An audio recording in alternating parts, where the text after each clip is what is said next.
প্ৰসংগত পাঠ প্ৰসংগত ভাগৱত ব্যাখ্যাত ধৰ্মালোচনী সভাত একেলগে বহাৰ পিছত বৈষ্ণৱ গুণসম্পন্ন ব্যক্তিয়ে গ্ৰাম্য কথা নাপাতে।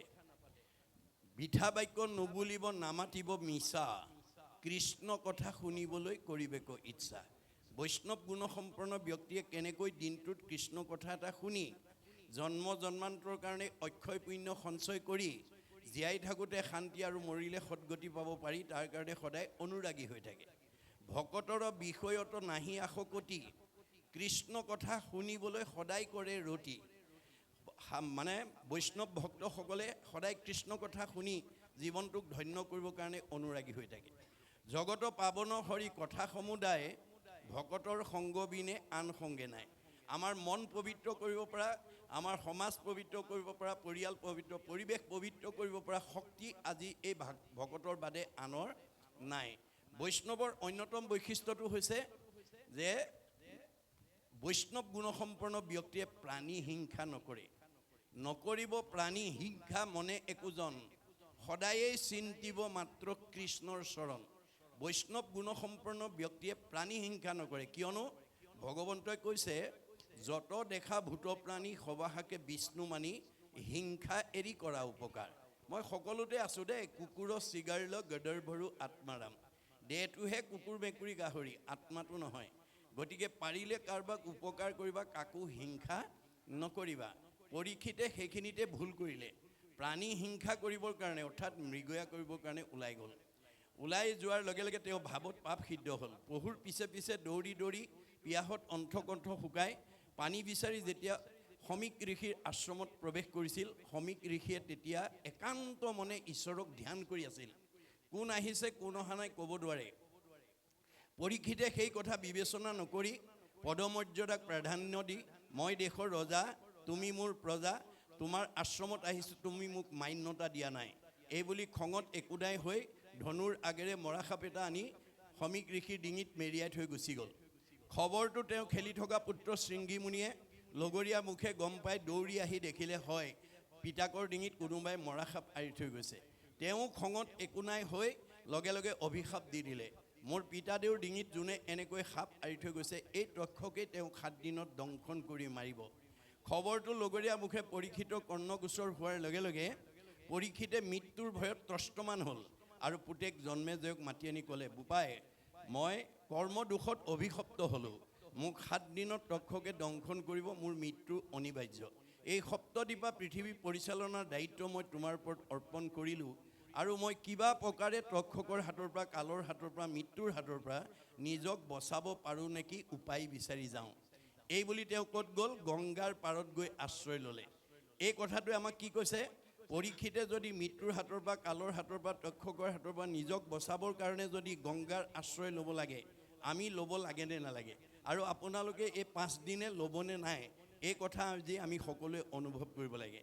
কি গংগা? নামেই গংগা, নামে নাতাৰিলে জীৱ আৰু কোনে তাৰে, শ্ৰাদ্ধ কৰি কাক কোনে তাৰিবাক পাৰে, কাৰ শ্ৰাদ্ধ কোনে কৰে, শ্ৰাদ্ধ কোনে খায়, কেৱলে দ্বিজৰ মাত্ৰ জীৱিকাৰ উপায়, শ্ৰাদ্ধটো বিশ্বাস কৰি নাম যিটো এৰে, সিটোজনে আপোনাকো আত্মঘাত কৰে। এয়া বেদৰ বাণী। খবৰটো পোৱাৰ লগে লগে ৰাজ্যৰ দেৱঋষি, ৰাজঋষি, ব্ৰহ্মঋষি, ৰীতিযোগে প্ৰমুখ্য কৰি গণ্য মান্যসকল আহি পৰীক্ষিতৰ সন্মুখত সমবেত হ'ল।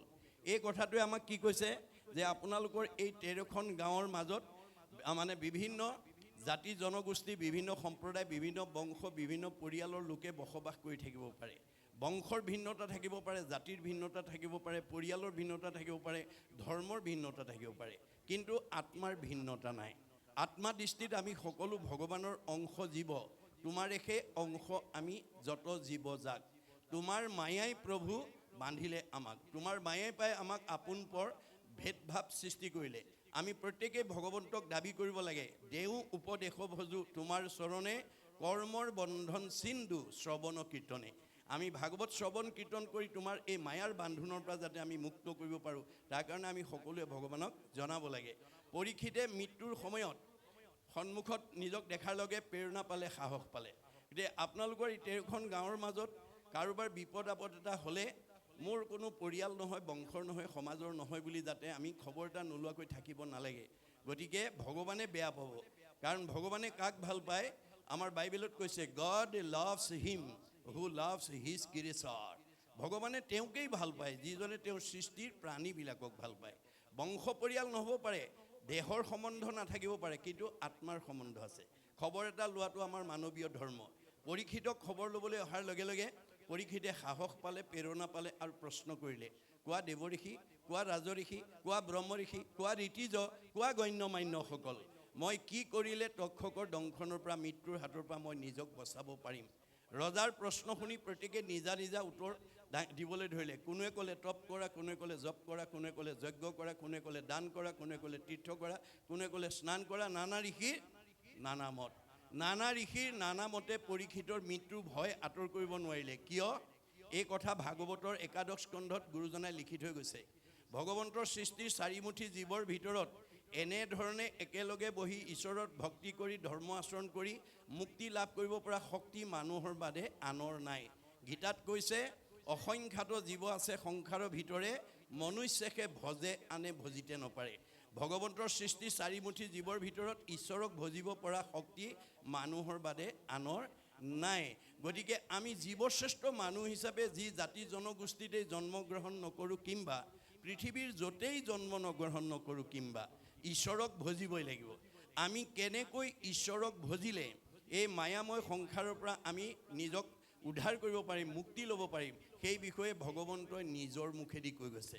আন ধৰ্ম ঋষিৰ মুখে কৰাইলা বেকত, কহিলা আপোন মুখে নিজ ধৰ্ম যত।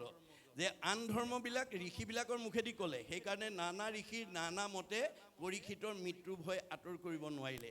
কিন্তু আমি জীৱশ্ৰেষ্ঠ মানুহ হিচাপে আমি কেনেকৈ ধৰ্ম আচৰণ কৰিলে মুক্তি পাম, সেই কথাটো ভগৱানৰ নিজৰ মুখেদি কৈছে। কহিলা আপোন মুখে নিজৰ ধৰ্ম যত। সেয়ে হৈছে ভাগৱত ধৰ্ম, সেয়ে হৈছে ভক্তি ধৰ্ম, সেয়ে হৈছে নাম ধৰ্ম।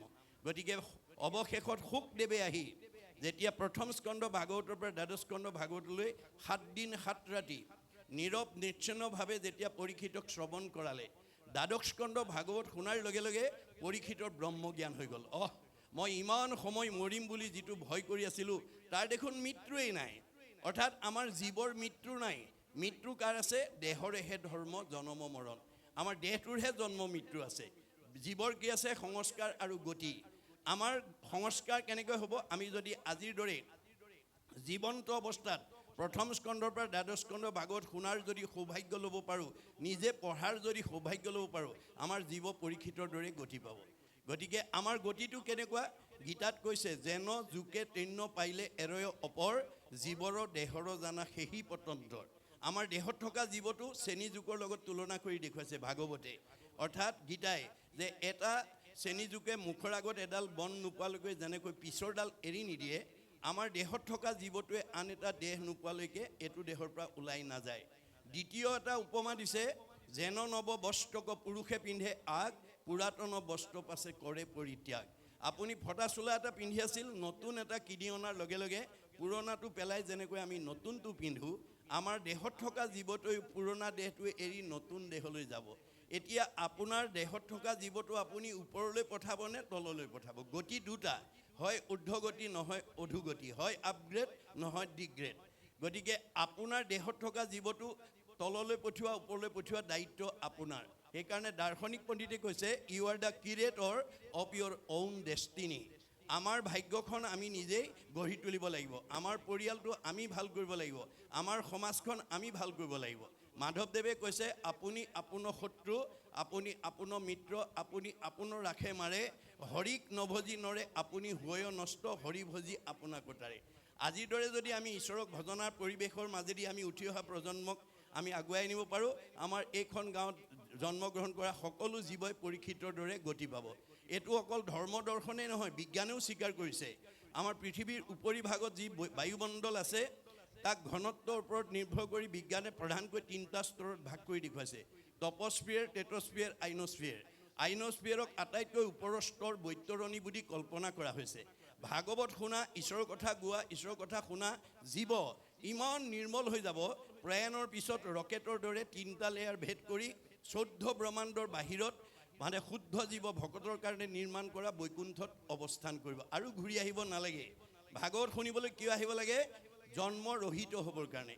ভাগৱত নুশুনা জীৱ যিমান ধনৱন্ত বিদ্যাৱন্ত শ্ৰীমন্ত সম্পদশালী নহওক কিম্বা এই তিনিটা লেয়াৰৰ ভিতৰতে ঘূৰি থাকিব লাগিব। পুনৰপি জনমম পুনৰপি মৰণম। আপুনি জীৱনত যিমানেই দামী কাপোৰ নিপিন্ধক কিম্বা মলি পৰিবই। মলি গুচাবলৈ আপুনি চাবোন বা চাৰ্ফ ব্যৱহাৰ কৰিবই লাগিব। আপুনি যদি দামী কাপোৰ পিন্ধিছোঁ বুলি চাবোন চাৰ্ফ ব্যৱহাৰ নকৰে, আপোনাৰ দামী কাপোৰখনৰ পৰা মলি নিজে আঁতৰ নহয়। তদ্ৰূপ আপুনি গাঁওখনৰ ভিতৰত ধনৱন্ত বিদ্যাৱন্ত শ্ৰীমন্ত সম্পদশালী বুদ্ধিমন্ত জ্ঞানী বুলি যদি মনতে ভাবি পেলাই যদি এই 5 দিনীয়া অনুষ্ঠানত আহি ভাগৱত নুশুনে, সেইটো জীৱ কেতিয়াও সংস্কাৰ হ'ব নোৱাৰে। সেই জীৱটো এই 3টা লেয়াৰৰ ভিতৰতে ঘূৰি থাকিব লাগিব। সেইকাৰণে আমি ভাগৱত শুনিবলৈ আহিব লাগে।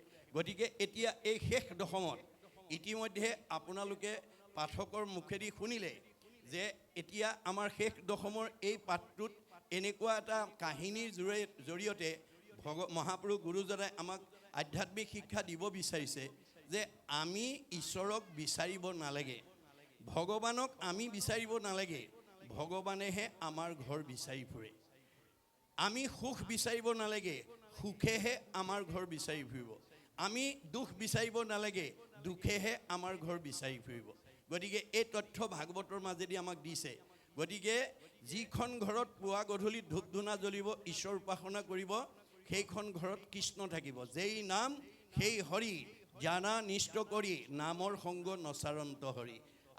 আমাৰ সেইকাৰণে মানুহ জন্ম পাই আমাৰ প্ৰত্যেকখন ঘৰতে পুৱা গধূলি যাতে ধূপ ধূনা জ্বলাই ঈশ্বৰ উপাসনা কৰাৰ এটা ব্যৱস্থা আমি ৰাখিব পাৰোঁ, তাৰ কাৰণে আমি গুৰুত্ব দিব লাগিব।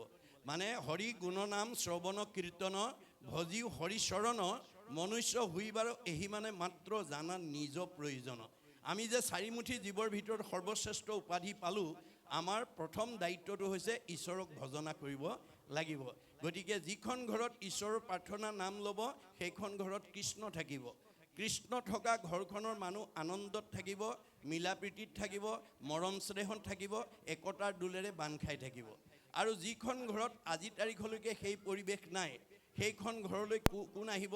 আমাৰ দ্বাদশ স্কন্ধ ভাগৱতত কৈছে, শ্ৰৱণ কীৰ্তন জৈত কৃষ্ণৰ নকৰে, তৈতেখে ৰাক্ষসীগণে বিঘিনি আচৰে। যিখন ঘৰত পুৱা গধূলি ধূপ ধূনা নজ্বলে, ঈশ্বৰ উপাসনা নকৰে, সেইখন ঘৰলৈ অঘাসুৰ, বকাসুৰ, পলম্বাসুৰ, অৰিষ্টাসুৰ, পুতনা, ব্যোমাসুৰ, ধেনুকাসুৰ চব অসুৰবিলাক আহি যাব। কায়িকভাৱে নহয়, স্বভাৱগতভাৱে আহিব। অৰ্থাৎ আমাৰ কিছুমান গৃহস্থী মানুহ আছে, কথা ক'বই নোৱাৰি, টিঙিচকৈ খং উঠে, কথা ক'বই নোৱাৰি, লাঠিডাল উলিয়াই আনেই, কথা ক'বই নোৱাৰি, ঠেহ পেচ লাগি চকু পানী উলিয়াই 3-4 দিনমানলৈ ভাত পানী নাখায়েই। এনেকুৱা স্বভাৱ যিখন ঘৰৰ পৰিয়ালৰ আছে, সেইখন অসুৰ থকা পৰিয়াল। সেই অসুৰ থকা মানে সেই আসুৰিক প্ৰবৃত্তিবিলাকক যেতিয়ালৈকে আমি উলিয়াই পঠিয়াব নোৱাৰিম, তেতিয়ালৈকে সেইখন ঘৰত শান্তি নহ'ব। সেইকাৰণে গুৰুজনাৰ দিনত এজন মানে আতা পুৰুষে ফকৰাত কৈছে যে ব্ৰহ্মাক মাৰিবা, বিষ্ণুক মাৰিবা, ৰুদ্ৰক নিদিবা ঠাই, মহা মহন্ত আহিলে কোবাই মাৰিবা, তেহে ভকতি পায়। গতিকে ব্ৰহ্মাক মাৰিবা মানে ৰজগুণ মাৰিব লাগিব, ৰুদ্ৰক মাৰিবা মানে তমগুণ মাৰিব লাগিব, বিষ্ণুক মাৰিবা মানে শতগুণ মাৰিব লাগিব, মৰা মানে সংস্কাৰ, আৰু মহা মহন্ত আহিলে কোবাই মাৰিবা মানে কাম ক্ৰোধ লোভ মোহ মদ মাৎসৰ্য এইবিলাকক আমি আহাৰ দিব নালাগিব। সেই স্বভাৱটোক আমি আহাৰ দিব নালাগিব। অৰ্থাৎ আনৰ বেয়া কথা পাতিব নালাগিব। আপোনাৰ ঘৰলৈ অহা আলহী অতিথি ভকত বৈষ্ণৱ বন্ধু বান্ধৱক লগ পালে আপুনি যদি পৰচৰ্চা, পৰনিন্দা, পৰ সমালোচনা কৰি আপোনাৰ আলোচনাৰ জৰিয়তে যদি আনৰ অন্তৰত আঘাত দিয়ে, তেতিয়া সেই পৰচৰ্চা কৰা কিজনৰ কি হ'ব? পাপায় পৰপীড়নম। আপোনাৰ আলোচনাই যদি আনৰ অন্তৰত আঘাত দিয়ে, আপোনাৰ পাপ হ'ব। ভগৱানে কৈছে কাক আঘাত দিছা? চবতে দেখোন ময়ে আছোঁ।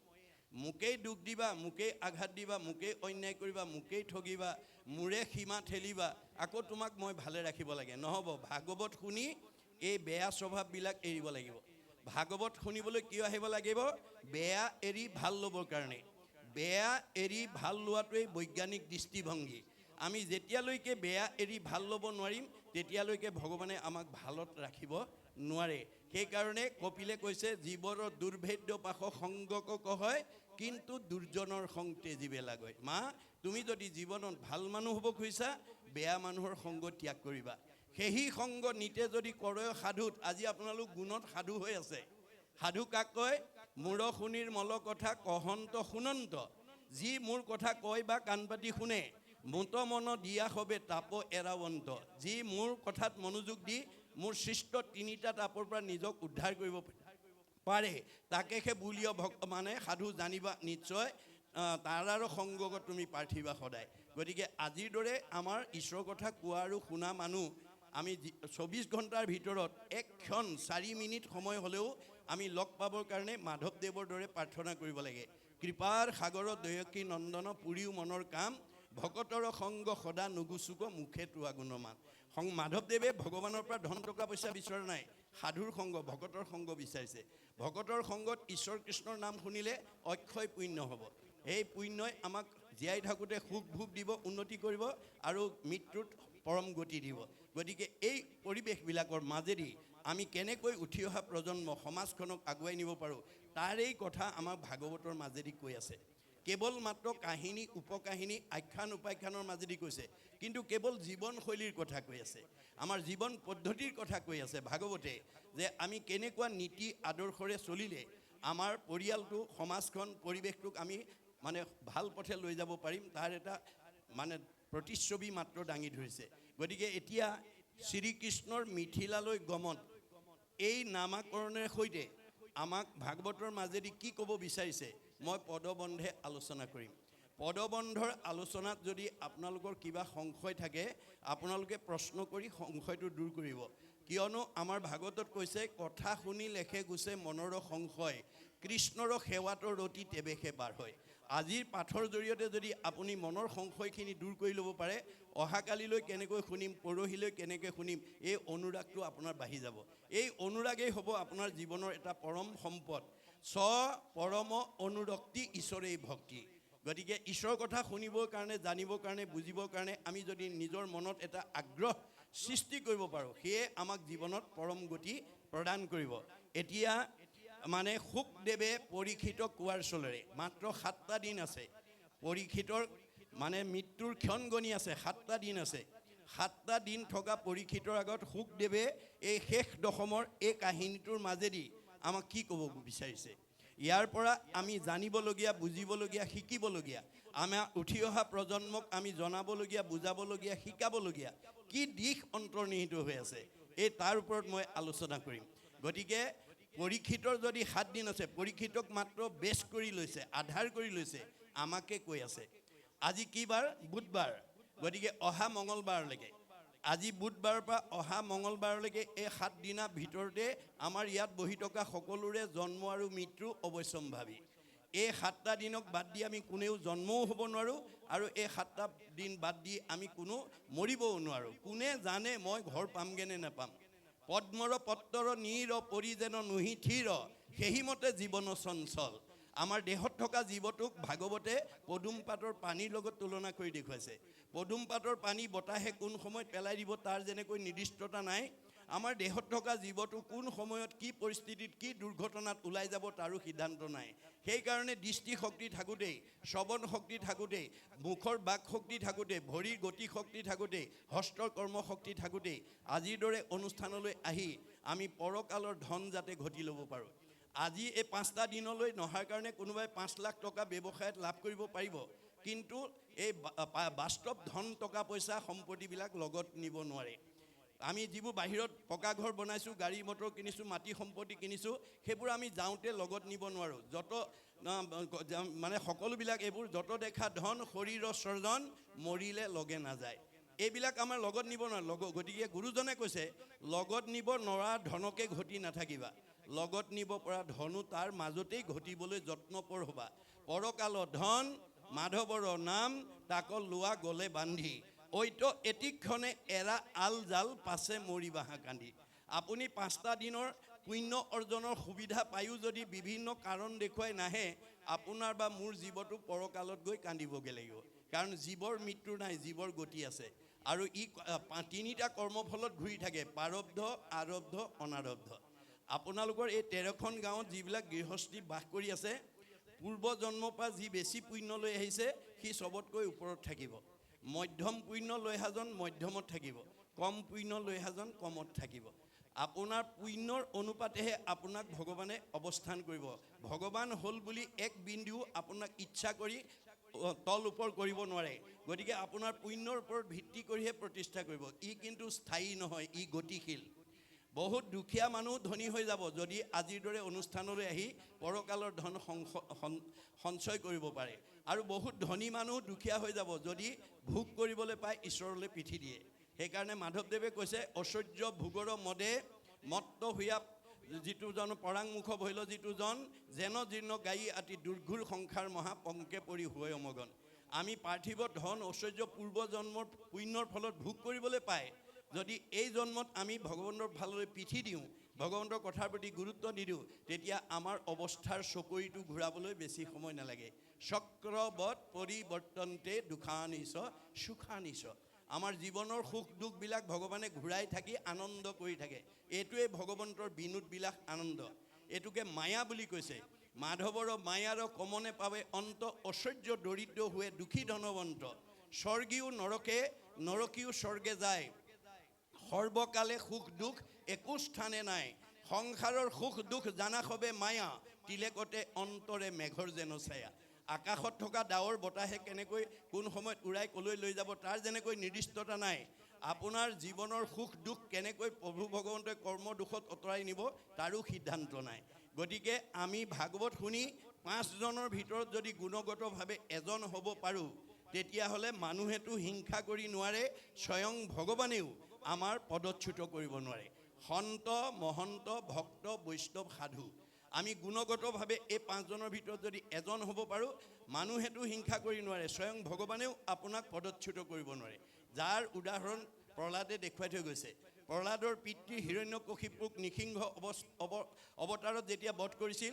নিসিংহৰ খং মাৰ যোৱা নাছিল দেৱতাসকল তেওঁৰ ওচৰত চাপিবলৈ সাহস কৰা নাছিল প্ৰহ্লাদক ক'লে যোৱা তুমি তুতি কৰা তেতিয়া গৈ তেওঁ তুতি কৰিলে প্ৰভু মোৰ পিতাদেৱে তোমাৰ ওচৰত বহুত অপৰাধ কৰিলে মোৰ মুখলৈ চাই পিতাদেৱক তুমি গতি দিব লাগে তেতিয়া নিসিংহই হাঁহি পেলাই কৈছিল হেৰৌ প্ৰহ্লাদ তই হেন বৈষ্ণৱ পুত্ৰ ভলি যাৰ 21 পুৰুষ তই কৰিলি উদ্ধাৰ তোৰ দৰে বৈষ্ণৱ পুত্ৰই দেউতাৰ কথা বাদ দে অতীতাহ পুৰুষা সপ্ত ভৱিষ্যস্য চতুৰ্দশ নৰ তাৰ হৈতে সৰ্বান কলো কৃষ্ণ ইতি কীৰ্তনাত গতিকে কৃষ্ণ সংস্কৃতি অৱলম্বন কৰা পুত্ৰই অতীতৰ 7 পুৰুষ ভৱিষ্যতৰ 14 পুৰুষ 14 হাতে 21 পুৰুষ উদ্ধাৰ কৰিলে দেউতা তাৰ মাজতে গ'ল দেউতাৰ কাৰণে চিন্তা কৰিব নালাগে তেনেহ'লে মোক তোমাৰ ওচৰলৈ লৈ যোৱা নোৱাৰো আনিব কাৰণ তোমাৰ পুণ্য জমা হৈ আছে গতিকে তুমি ৰজা হ'বই লাগিব ৰজা হৈ ভোগভুঞ্জি পুণ্য কৰা ক্ষয় মনত ৰাখিব কথাটো গতিকে পুণ্যই আমাক ভোগ দিয়ে পাপে দুখ দিয়ে